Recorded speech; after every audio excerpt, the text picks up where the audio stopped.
रामकृष्ण हरी. आज आमचा Pune to Saswad walking होता आणि आम्ही सकाळी निघालो 3:30 वाजता. 3:30 वाजता निघून आता वाजलेत 12. आम्ही लोक चालतोय. मध्ये मध्ये 10-10 मिनटाचा ब्रेक घेतला 1-2 जागी, पण जास्त नाही थांबले आणि खूप थकलो. आता दिवे घाटच्या खाली एक पेट्रोल पंप आहे, त्याच्यावरती पूर्ण सुविधा होती बसायची वगैरे, म्हणजे बंदच होता, त्यांनी बसायसाठी वगैरे जागा दिली. तर आता आम्ही तिथे बसलोय आणि आज आहे एकादशी आणि आमचा उपवास आहे आणि उपवासामध्ये आम्ही 30 किलोमीटर चालतोय. आणि वेफर आहे, राजगिराचे लाडू आहेत आणि मे बी चिक्की होती, काहीतरी होतं.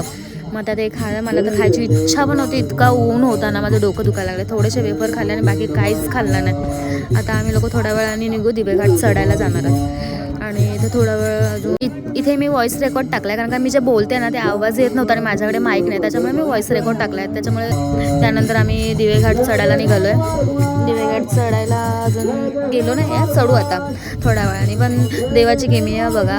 आमचा रथ पण होता तिथे आणि तुम्ही बघितलंच असेल रील्सवरती, माऊलींच्यावरती एक रिंगण झालं होतं आणि इकडे पण आम्हाला रिंगण ते आमच्या माऊलीच्या टेम्पोवरती बघायला भेटलं. म्हणजे माऊलीची जी पालखी आहे त्याच्यावरती आम्हाला बघायला भेटलं. ते अर्धच येतो आहे, पूर्ण येणार नाही, कारण माझ्या मोबाईलमध्ये जरा चूक झाली व्हिडिओ बनवण्यामध्ये.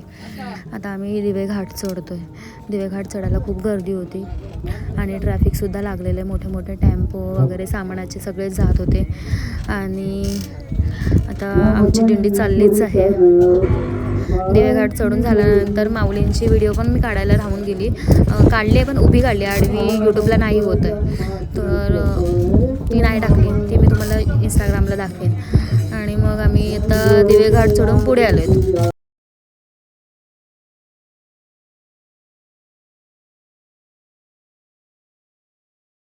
खूप अफाट अशी गर्दी होती ना, म्हणजे सिरियसली वारी आपण बाहेरून बघतो आणि इतकं म्हणजे फील घेतो ना, तर विचार करा जेव्हा आपण वारीमध्ये चालू तेव्हा काय फील असेल. म्हणजे खूपच छान वाटत होतं. आणि ही जी लोक आहेत ना, माझी अनोळखी लोक होती, खूप लांबच्या ओळखी झालेली आणि मग मी आलेली इथे.